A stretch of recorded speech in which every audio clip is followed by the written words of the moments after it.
how to install your LGL canopy lights that you might be installing in your garage, in your workspace, in a warehouse, or something like that, in a carport, anything like that. This is the 60-watt version. I got the 4-pack.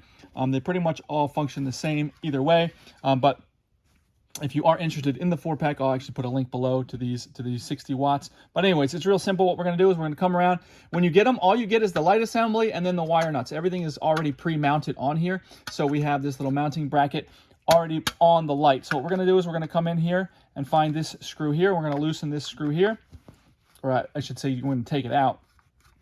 You can do this maybe without taking it all the way out. But and then, so you have these 4 slots here. So once this is moving freely, you don't need to take it all the way out. I can pop this way, and then this will come off like this.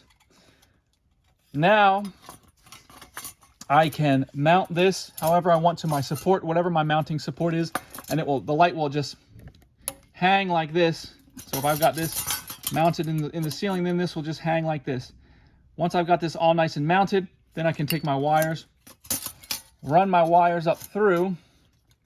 You know, I've got the green is the neutral, the green is the ground, the neutral, and the hot wire.